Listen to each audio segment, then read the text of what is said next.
Assalamualaikum warahmatullahi wabarakatuh. Salam sejahtera untuk kita semua. Perkenalkan, nama saya Ade Sintia Pritasari. Saya adalah salah satu dosen program studi pendidikan guru sekolah dasar, Fakultas Keguruan dan Ilmu Pendidikan, Universitas Trunojoyo, Madura.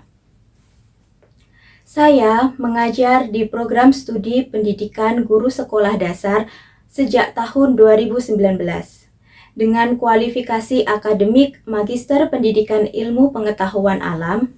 Saya mengampu mata kuliah dalam rumpun IPA, di antaranya IPA Dasar 1, IPA Dasar 2, Pembelajaran IPA SD, Pengembangan Pembelajaran IPA SD, dan Pendidikan Lingkungan Hidup. Dalam video ini, izinkan saya memaparkan salah satu mata kuliah yang saya ampu pada semester genap tahun akademik 2024-2025 sebagai bukti dari dokumen pernyataan diri dosen dalam unjuk kerja Tridharma Perguruan Tinggi atau PDD UKT-PT pada bidang pengajaran. Adapun mata kuliah tersebut adalah pembelajaran IPA SD. Mata kuliah pembelajaran IPA SD merupakan salah satu mata kuliah wajib yang ada di program studi pendidikan guru sekolah dasar dengan kode mata kuliah GSD 311. Mata kuliah ini diprogram oleh mahasiswa semester 4 dengan bobot 3 SKS.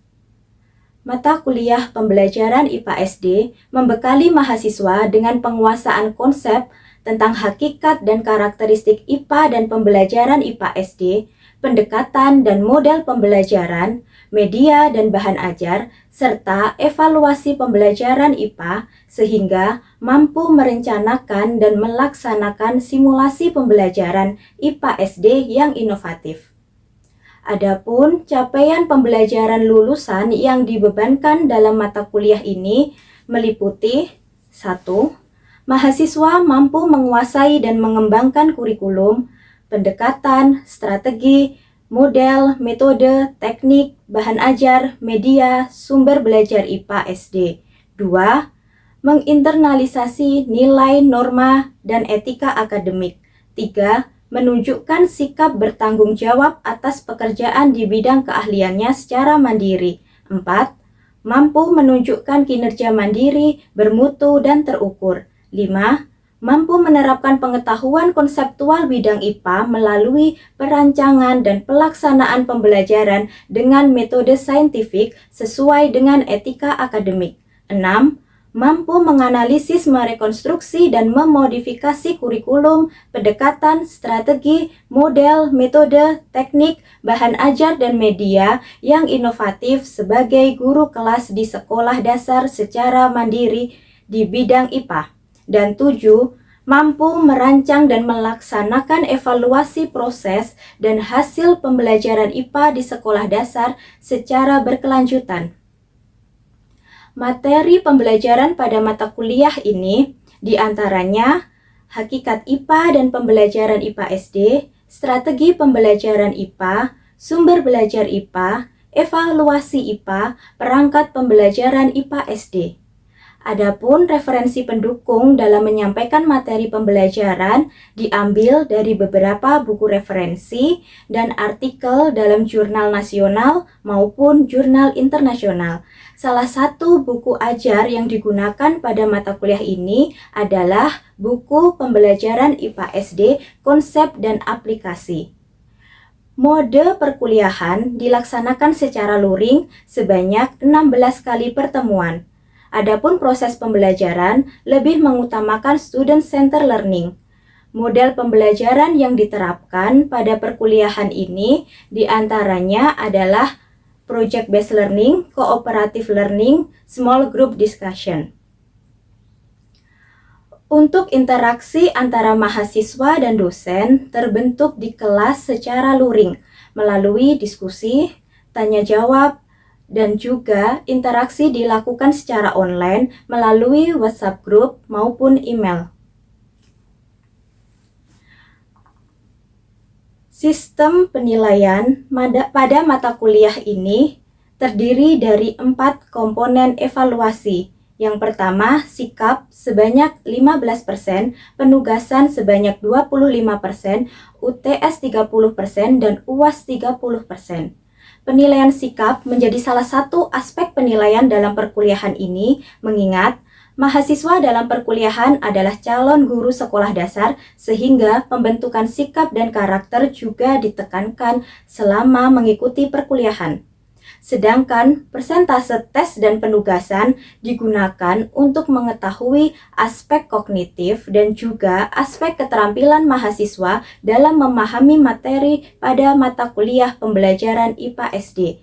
Selanjutnya, akan saya tampilkan salah satu pertemuan yang dapat dijadikan sebagai contoh pelaksanaan pembelajaran di mata kuliah pembelajaran IPA SD, yaitu pada pertemuan ketiga dengan topik bahasan pendekatan saintifik.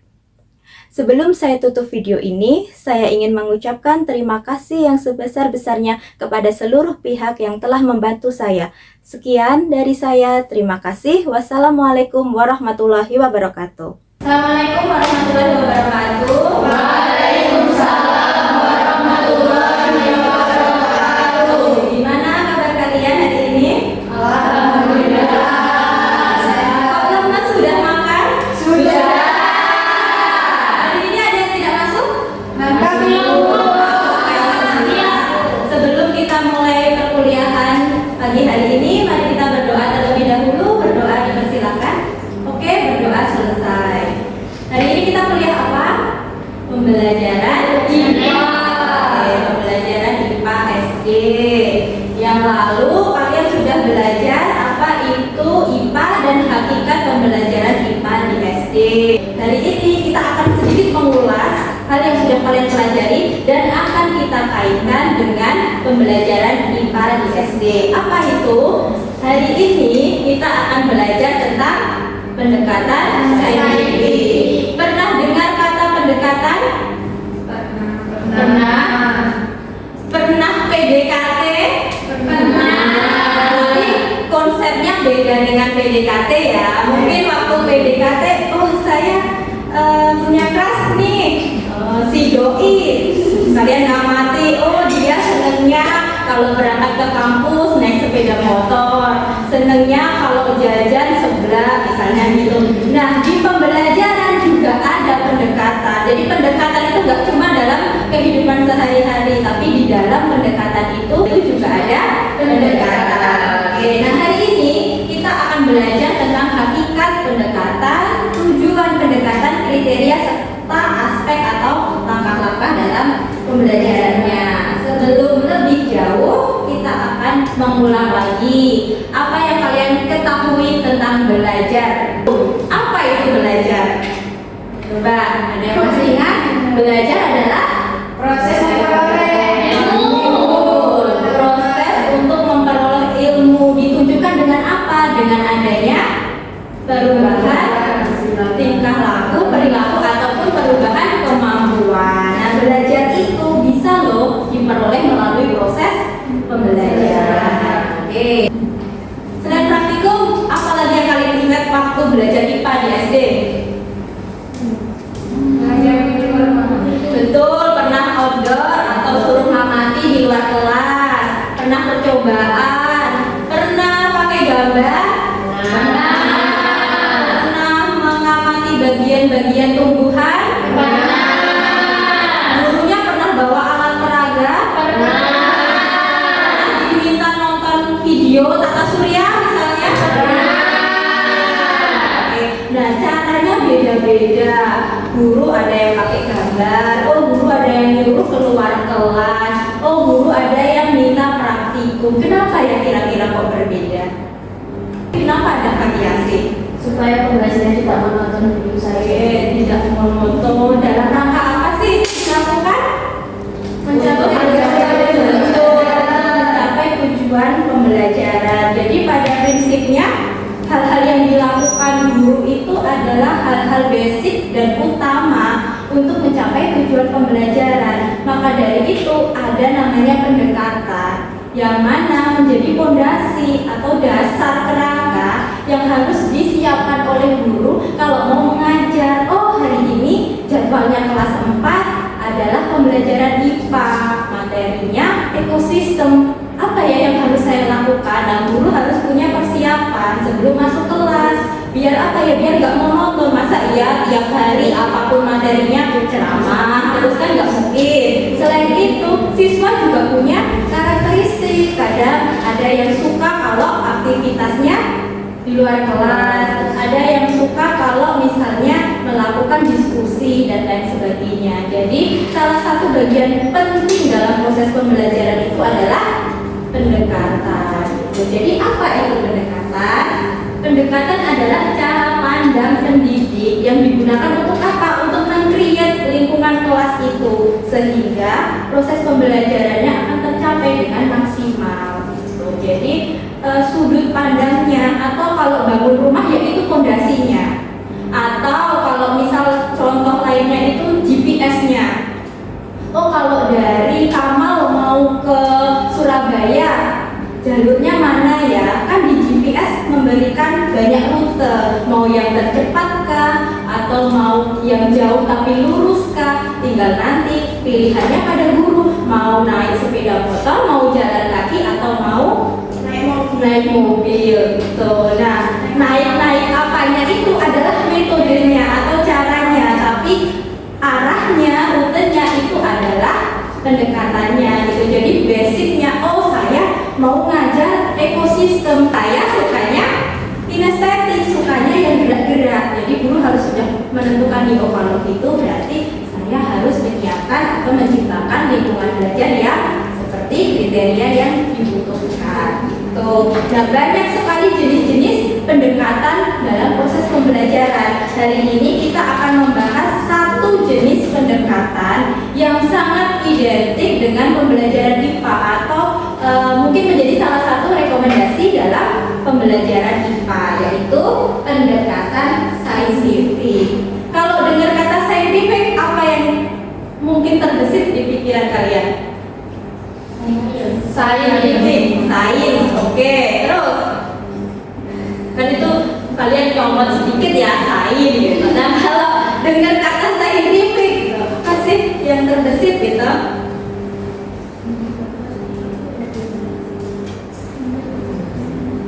Yang identik dengan Ilmiah. Pendekatan ilmiah. yang ilmiah, berarti dia sistematis atau runtut gitu ya. Jadi secara garis besar pendekatan saintifik itu adalah proses yang dirancang agar siswa dapat apa sih? Oh, mengkonstruk pemikirannya atau konsepnya sendiri, mengkonstruk hukum, prinsip melalui tahapan-tahapan yang memang menjadi aspek utama dalam pendekatan saintifik. Meliputi apa? Mengamati, terus apa lagi? Merumuskan masalah, oke, terus mengajukan hipotesis, mengumpulkan data, menganalisis data, terus Analisis simulasi. dan terakhir mengkomunikasikan konsep. Jadi secara garis besar atau keseluruhan konsep saintifik adalah seperti ini. Intinya siswa menjadi bintang utama di kelas kalian, yang mana siswa mengkonstruk pemahaman atau pemikirannya sendiri melalui aktivitas yang saintifik gitu. Oke. Selanjutnya kita masuk ke aspek saintifik. Untuk mudahnya kalian harus mengingat 5R. Jadi aspeknya saintifik itu ada 5, meliputi 1. Mengamati, 2. Menanya, 3. mencoba, menelaah, 5. mengkomunikasikan. Mengamati itu gimana ya? Pernah melakukan pengamatan? Contohnya gimana? Pengamatan mencakup. Mengamati Tumbuhan yang dicakup. mengamati tumbuhan. Selain mengamati tumbuhan, pernah apa lagi? Mengamati hewan yang melahirkan. Mengamati hewan yang melahirkan. Oke. Nah, aktivitasnya kan banyak. Sekarang diskusikan dalam kelompok. Awalnya 5 kelompok, tapi sepertinya terlalu banyak nanti untuk mengamati karena aspeknya 5. Cukup bentuk 3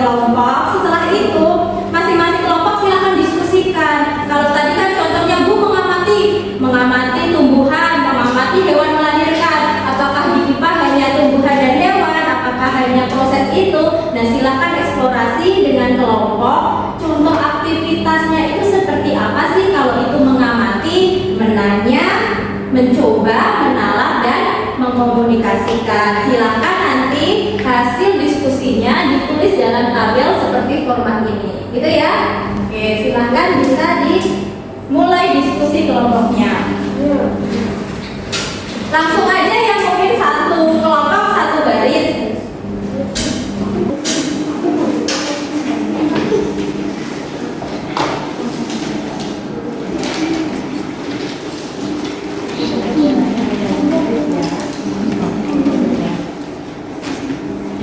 Sesuai tabel di depan ya.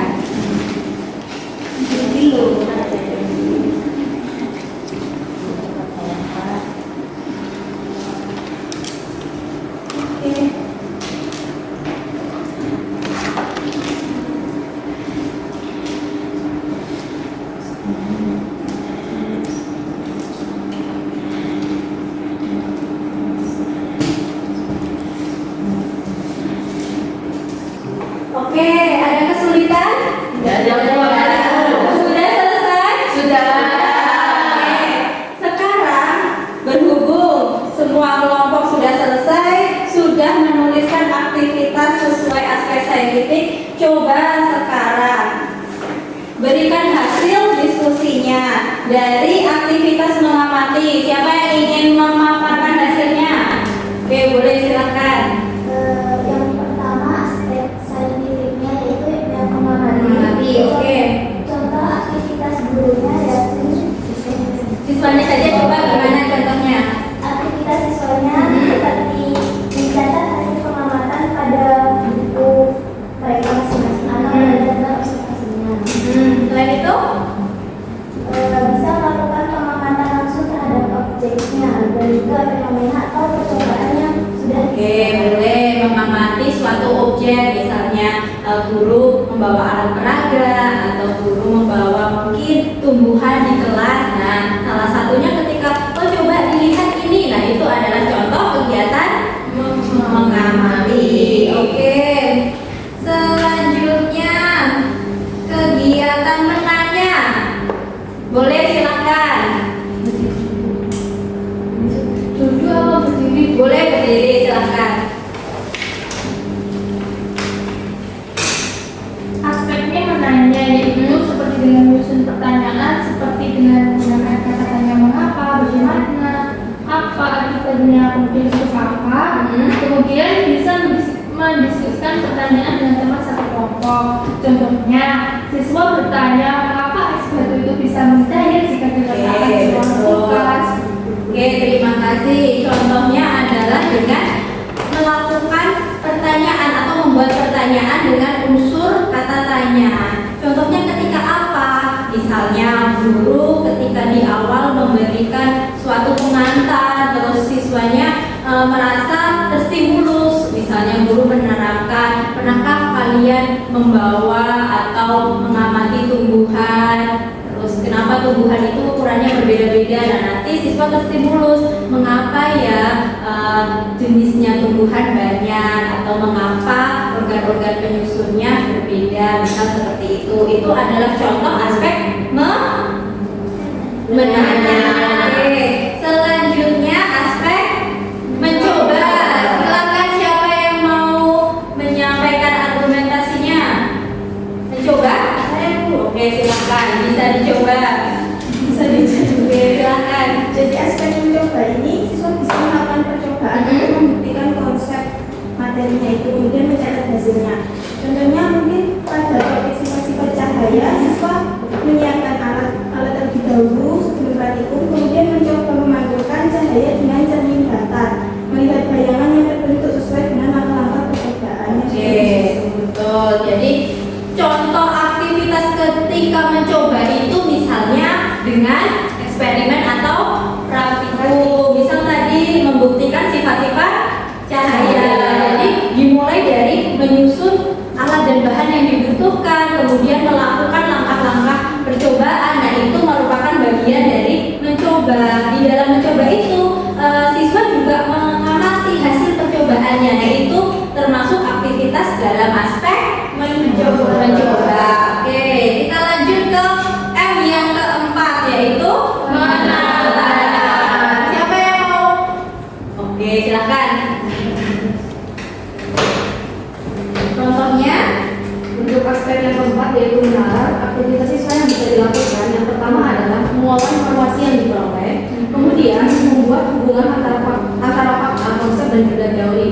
Lalu yang terakhir, nanti siswanya bisa diminta untuk membuat kesimpulan bersama teman satu kelompoknya ataupun secara individu. Oke. Nah, untuk topik materinya bisa dengan sifat-sifat benda. Kemudian untuk pelaksanaan aktivitasnya, ini siswanya nanti bisa diminta untuk mengamati benda padat, kemudian benda cair, gas.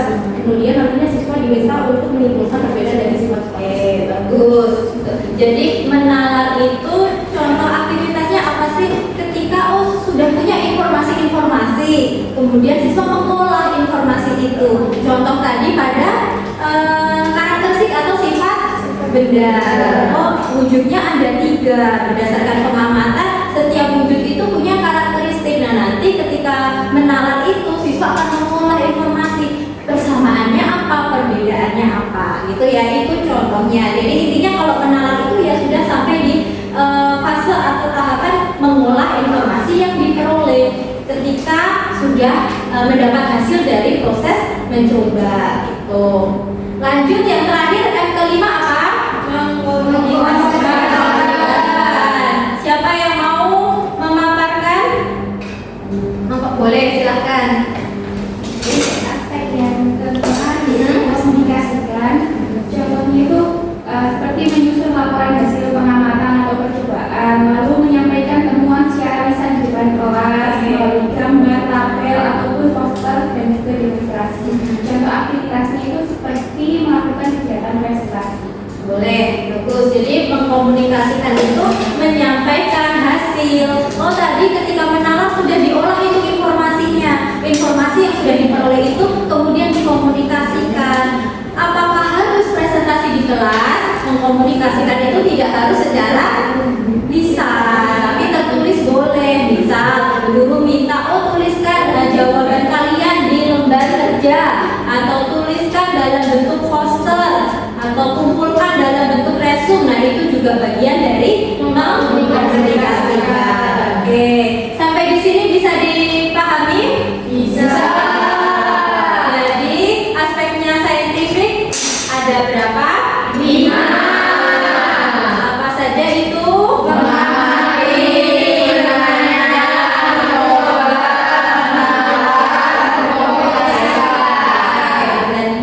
Ketika nanti kalian menjadi guru IPA, bisa mengimplementasikan? Bisa. Sudah punya gambaran aktivitasnya? Harus punya gambaran dan harus bisa. Jadi 5M ini bisa loh kalian situasikan atau kalian kondisikan dalam proses pembelajaran apapun topik IPA-nya, kelima-limanya bisa muncul. Oke, sampai di sini ada pertanyaan? Oke, silakan.